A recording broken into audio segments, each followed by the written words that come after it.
Bom, Pampam, vamos lá começar português. Vamos lá, oração.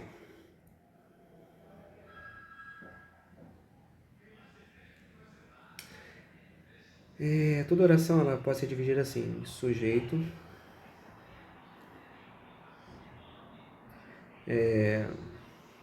verbo e complemento.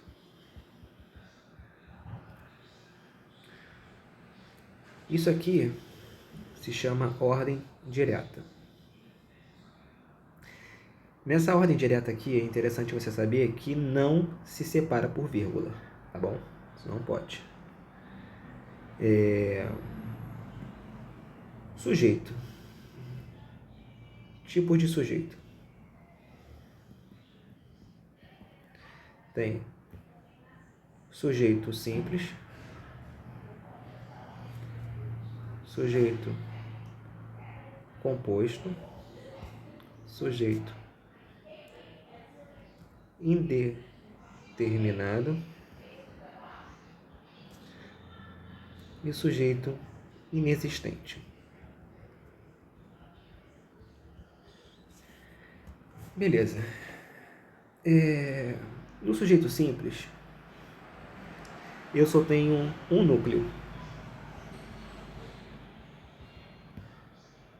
Sujeito composto, eu tenho mais de um núcleo. Sujeito indeterminado, eu não sei quem é.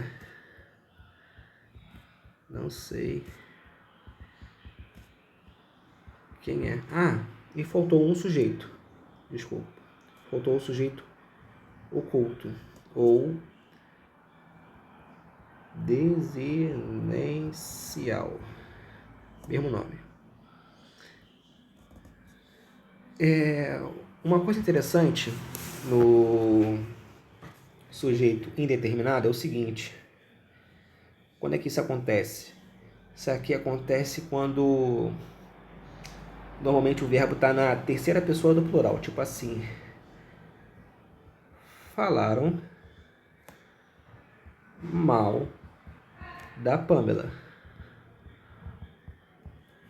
Quem é que falou mal? Não sei. Eles falaram, eles. Mas eu não sei quem é. Então, quando você não sabe quem é, aí nesse caso, o sujeito ele é indeterminado. Isso ocorre normalmente quando o verbo está na terceira pessoa do plural. Sujeito oculto. O sujeito oculto ele é bem parecido com o sujeito indeterminado, porque ele não aparece de forma escrita na oração, mas você consegue identificar quem é. Vamos dizer assim, pedi o caderno para a Pamela.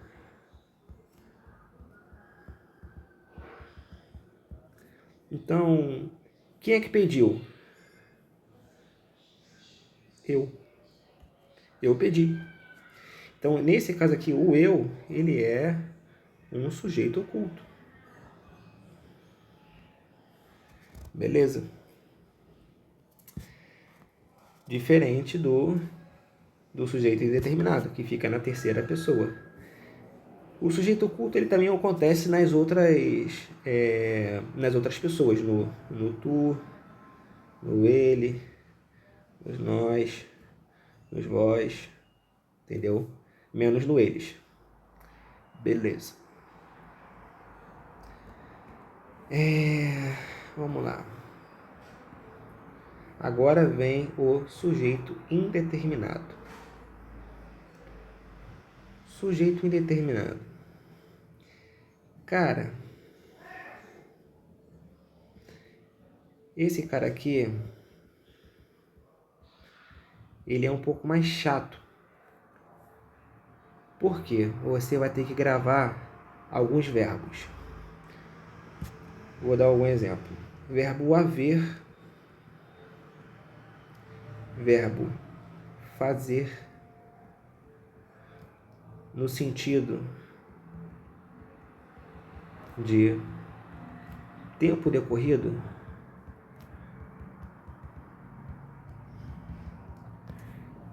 vai nos dar um sujeito indeterminado. Um sujeito... desculpa. Vai nos dar uma oração sem sujeito. Exemplo.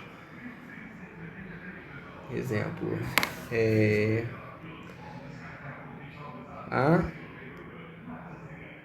muitos papéis aqui.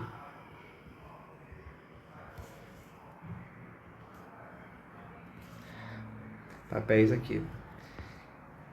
Nesse há muitos papéis aqui, o verbo aqui, esse verbo haver, posso substituir por existem. Existem muitos papéis aqui. Então, quando você consegue substituir o verbo haver pelo verbo existir, isso significa que você tem um verbo que vai nos dar uma oração sem sujeito. Beleza. E isso acontece também com o verbo fazer. O verbo fazer, quando ele vai nos dar como tempo transcorrido, ele também vai nos dar uma oração com sujeito inexistente. Por exemplo, faz 10 anos que sou marítimo.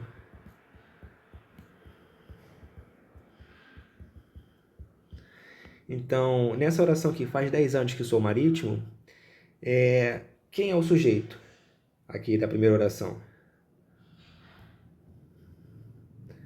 É uma oração sem sujeito.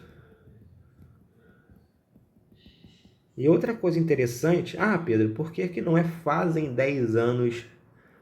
Fazem 10 anos que sou marítimo? Por que eu não posso colocar um fazem aqui? Porque quando você tem um sujeito inexistente, quando você tem o verbo fazer, o verbo haver, no sentido de tempo transcorrido, o verbo, obrigatoriamente, ele vai ficar na terceira pessoa do singular. Terceira pessoa do singular. Beleza? Por isso que aqui o verbo fazer fica na terceira pessoa do singular. Por isso que aqui o verbo haver fica na terceira pessoa do singular. Entendeu? E existem outros verbos também que vão nos dar um sujeito inexistente, que seria verbos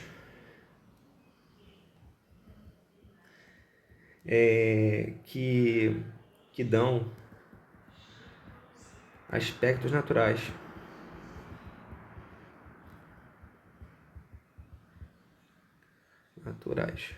O que seriam esses verbos que dão aspectos naturais? O verbo chover, o verbo nevar, tipo assim, choveu ontem. Isso é uma oração que não tem sujeito, entendeu? Bom, praticamente esse é o básico. É o básico dos verbos que vão nos dar oração sem sujeito. Existem, vamos dizer assim, uma gama, existem vários outros, mas esses são os principais. Para uma prova de moço de máquina, moço de convés. Acredito que são o suficiente. Bom, vamos continuar aqui em relação aos tipos de sujeito. Eu tinha pulado o sujeito simples e o sujeito composto porque eles são mais simples. O sujeito simples, quando tem um núcleo, o que é isso? Vou dar um exemplo. Eu sou marítimo.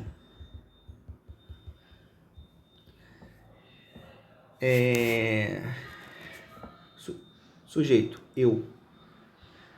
Só tem um núcleo.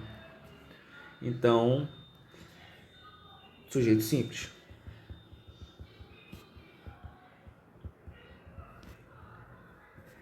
Agora, vamos mudar aqui. Eu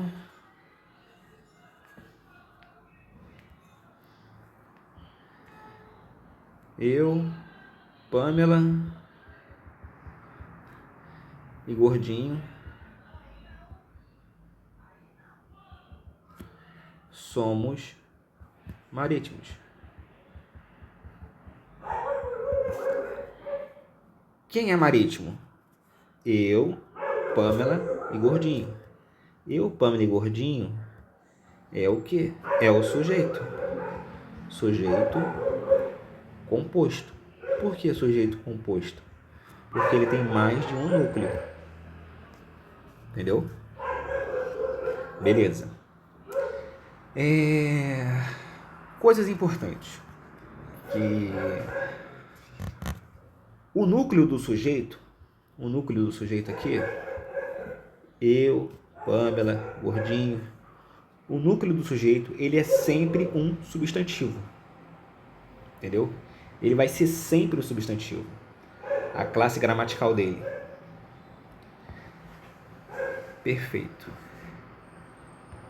Dito isto, o verbo sempre vai concordar com o sujeito. Show de bola. Vamos continuar.